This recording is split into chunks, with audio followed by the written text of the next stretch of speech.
Welcome to the Japan Game Junk podcast. I'm so happy and thankful that you're here. Hey there, welcome back to the Japan Game Junk podcast. Today, we're going to talk a bit about in Japan buying and collecting and all sorts of ing for the Super Famicom. Perhaps the easiest and cheapest collection you can make in Japan is for the Super Famicom system and games-wise. Most resale shops have tons of these things. Again, this was, after the Famicom, the second most popular system for the kids in the country, and so, oh boy, people would, as kids would do back in the 90s, parents would have the kids trade in their old system to get the new one. So when the Famicom was superseded, people sold their Famicom to get a Super Famicom. When the Super Famicom was superseded, they would sell their Super Famicom to get an Nintendo 64, and so on. That's what the kids do here. So if you want a Super Famicom console, then don't expect to pay a lot of money. If you just want one that will work, I would say that almost every hard off in the country has them for a mere 500 yen, just the console itself. AC adapter, which also works with Famicom and with Virtual Boy, that classic Nintendo AC adapter here.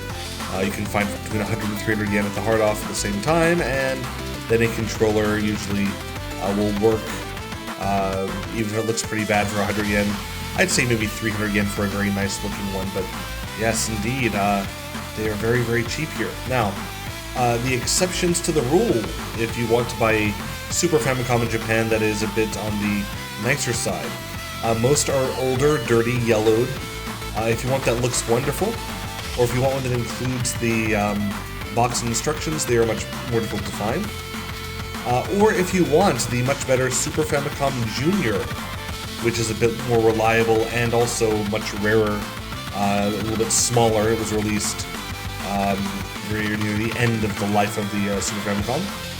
Might have come out even at the same time as the Nintendo 64.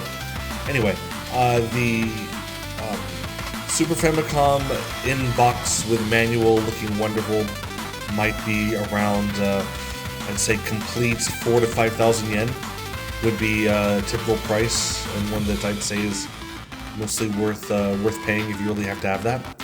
Pristine units might be much more, but I'd say expect to go about 3,000 or 4,000 yen for something that looks good and plays well as well. Super Famicom Junior, though, even without a box, I've never really seen one for less than 8,000 yen, although they're always nice looking, never really scuffed up or yellowed. And complete in box, I'd say 10,000 yen is a fair price to pay, although you'll see them a bit more than that. So anyway, again, Super Famicom, you will find them just to play. It is super, super cheap. I personally have a few of them. One that I got that was just the oldest, like kind of dirtiest looking thing that I could find. That was the cheapest I could find at the time, which was, I believe, 100 yen from a hard off years and years ago. Then later on, I found one that was a lot nicer and would not have as many errors. The first one I bought, every once in a while, you'd have to blow the cartridge and blow the contacts and try to get that to work out. But then I got another one that I thought would work better, and it did. And then I found one that looks amazing, and it was just 100 yen from a cheap resale shop that was not a chain, just a random guy's shop. So I now have 3 of them. They all work to different degrees. They all look nice to, well, 2 of them look nice.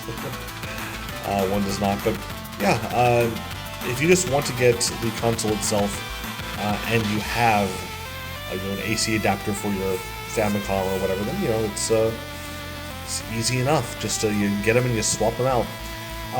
One thing to note is that almost every hard-off store, if you get a 500 yen system, you are able, in fact, to get the accessories there as well. As I mentioned, the AC adapter, AV cable. AV cables should be about 100 yen, maybe 300 as well, from the buckets and the junk section. And you get them all, and you go to the little table to test everything out, hook it up to the TV, grab one of the cartridges in the junk section, and see if it all works. Now, if you get something that does work, I would also recommend to get the contact cleaner solution, a little spray that you can spray into the system contacts or the cartridge contacts to increase the cleanliness and the functionality. As it's these things are built like tanks. They work very well, but you never know when the contacts could use a good fixing up. So that's the only thing I'd worry about so much with these systems. If they power on, then they're probably okay. You just have to clean out the contacts. So of course, if you have for some reason never played a Super Famicom or Super Nintendo, it's also probably the best system you can get just for collecting to play games. Games themselves are super cheap here in Japan, usually 100 yen for a wide variety of different genres for each game.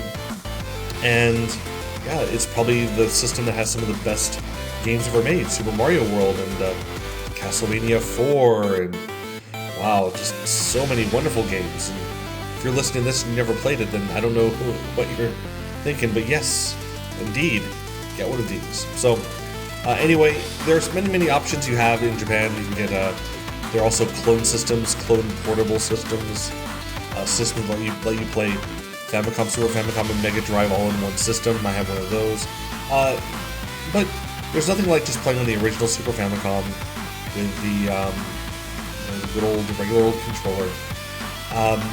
One thing I will recommend as well is that for modern TVs, if you have one that will allow it, is try to find an AV cable with S-Video out.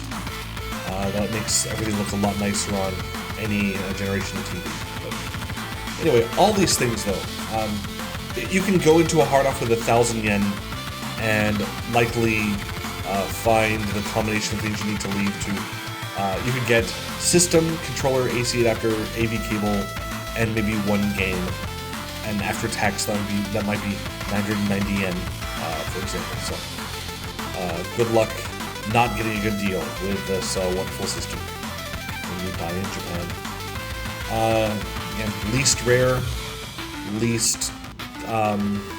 least risky. I'd say if you just say I want to buy a retro game system when I go to Japan, it's the safest option. And you can even get a little converter to let you play Super Nintendo games very easily as well. So, you know what? Come and get 10, why not? And pass them out to friends back in your home country. I guess that's good enough. So yeah, super cheap, and as a collector, the only one you'd really want to really splurge would be to get the Super Famicom Junior model, which I've never had, and it's aesthetically different, but hey, I'm happy with my old junkers. Thanks for listening. Have a great day, and goodbye to you.